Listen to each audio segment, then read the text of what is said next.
Halo semuanya, perkenalkan nama saya Muhammad Adam. Selamat datang kembali di seri tutorial pembuatan aplikasi presensi siswa. Di video kali ini, kita akan masuk ke fitur yang sangat penting untuk melengkapi aplikasi kita, yaitu fitur ubah akun atau edit profile. Seringkali, user ingin memperbaiki kesalahan penulisan nama atau sekadar ingin mengganti password mereka demi keamanan. Nah, kita tidak mungkin mengubahnya manual lewat database satu persatu kan? Maka dari itu, kita perlu memfasilitasi user agar bisa mengubah datanya sendiri langsung dari aplikasi Android. Proses ini sebenarnya cukup tricky karena melibatkan dua arah komunikasi data dan sinkronisasi lokal. Jadi, pastikan teman-teman menyimak langkah-langkahnya sampai selesai. Nah, yang pertama, mari kita masuk ke sisi backend atau server terlebih dahulu. Kita membutuhkan API untuk mengambil data awal. Kenapa? Karena saat user masuk ke dalam edit, kolom nama tidak boleh kosong. Kolom itu harus terisi otomatis dengan nama yang sekarang ada di database. Nah, karena saya sudah membuat foldernya, filenya. Nah, langsung saja saya coba apakah berhasil ini. Berhasil ya. Seperti sudah berhasil. Jadi kita tinggal masuk ke siswa tampilnya saja. Nah, saya sudah bikin di sini.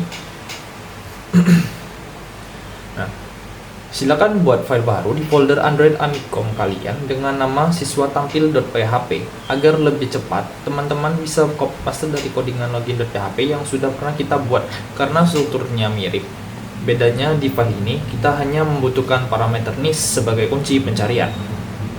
Query-nya sederhana, select from siswa, where NIS sama dengan $NIS. Jika data ditemukan, kita kembalikan respon dalam format JSON yang berisi NIS, nama, dan data lain yang diperlukan. Jangan lupa, uji dulu API ini di Postman atau browser untuk memastikan datanya keluar. Karena datanya tadi sudah keluar, jadi kita lanjutkan saja.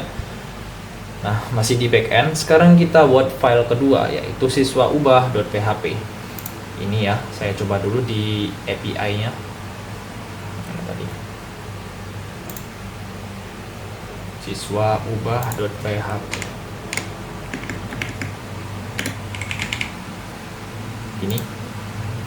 Nah, berhasil ya. Begini kurang lebih. Jadi kita langsung saja masuk ke siswaubah.php.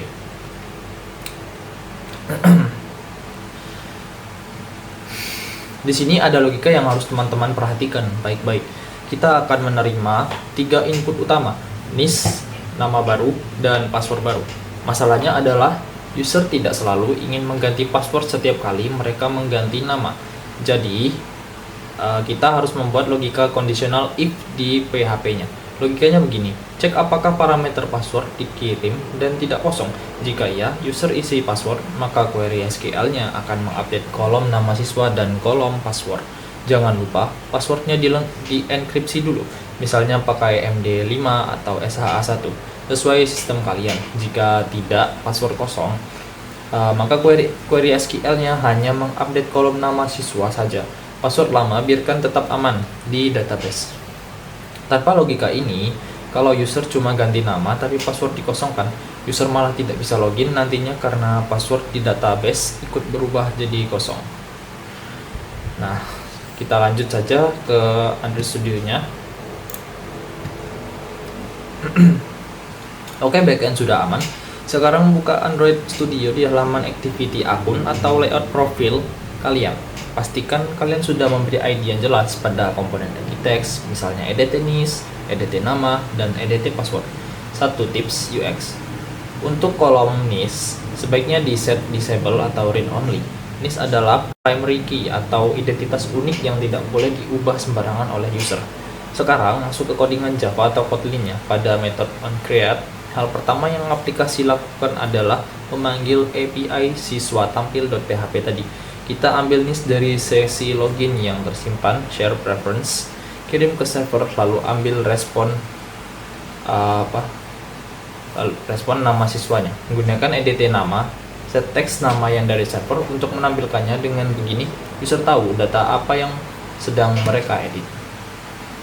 Lalu lanjut ke tombol eksekusi, kita buat onClick listener pada tombol ubah. Saat tombol ditekan, ambil teks yang ada di edit nama dan edit password. Ingat, edit password boleh kosong ya. Lalu kita gunakan library networking seperti Volley atau Retrofit untuk mengirim request post ke siswa-ubah.php. Kirimkan NIS, nama, dan password. Nah, biasanya tutorial berhenti sampai di sini saat server bilang sukses. Tapi tunggu dulu, ada satu langkah fatal yang sering dilupakan pemula.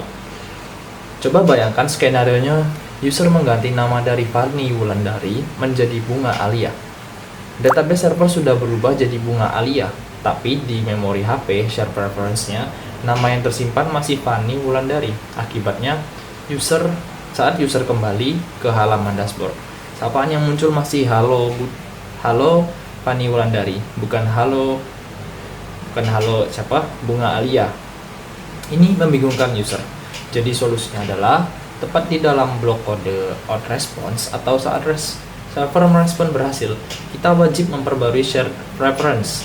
Panggil objek share preference kalian, buka editornya, lalu lakukan put string, nama siswa, nama baru. Setelah itu jangan lupa commit atau apply. Dengan langkah ini, data di server dan data di cache HP menjadi sinkron. Terakhir, setelah sesi diperbarui, arahkan user pindah activity ke dashboard agar halaman terrefresh sempurna. Nah, sebelum yang terakhir, kita akan tes dulu bagaimana sih hasilnya. Oke, langsung aja kita buka, saya run dulu.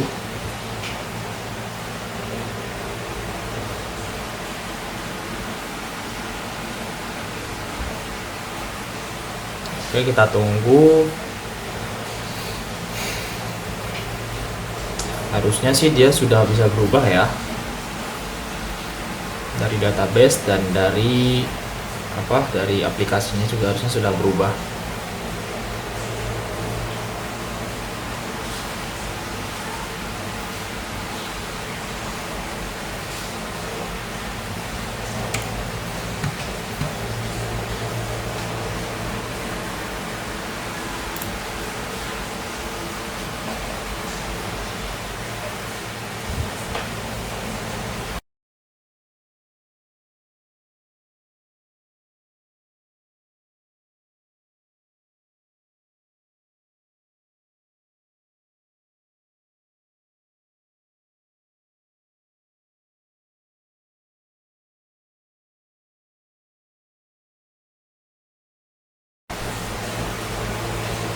Nah, di sini sudah bisa.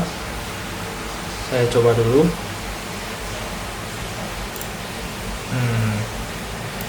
Saya masukkan name-nya. Sebentar. Saya lupa ganti di backend-nya. Ini harusnya tadi berapa ya? Sebentar ya Pak ya. Saya lupa ganti di backend-nya. Oh, 14, oke. Nah, ini harusnya sudah bisa. Saya ubah dulu.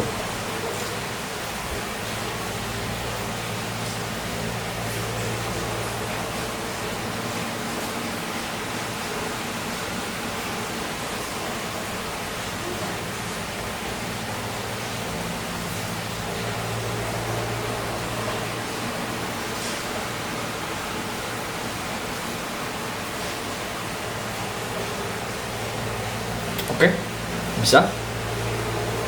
Saya coba loginkan dulu. 22 12 salah ya, 2263 22 12 22 63. Jadi ya, yang namanya Fani kalau nggak salah ya, Fani Wulandari. Ini Fani Wulandari. Coba kita ubah ya. Saya ubah namanya menjadi tadi Bunga, siapa namanya tadi? Saya jadi lupa. Bunga siapa tadi? Saya lupa.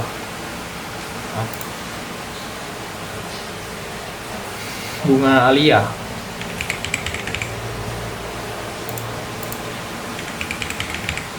Begini. Saya pencet ubah akun. Nah, dia berubah kan? Begini. Kita lihat di database-nya juga. Saya lihat lagi yang ini ya. Nah, sudah berubah 122263 bunga Alia. Oke, itu dia alur lengkap membuat fitur ubah akun. Jadi kuncinya ada 3: logika if password di PHP, lalu autofill data lama saat dibuka, dan update session lokal setelah sukses. Silakan dicoba codingannya. Kalau ada error silakan drop di kolom komentar. Semoga penjelasan saya ini cukup jelas dan mudah dipahami untuk kalian semua. Sekian, terima kasih dari saya.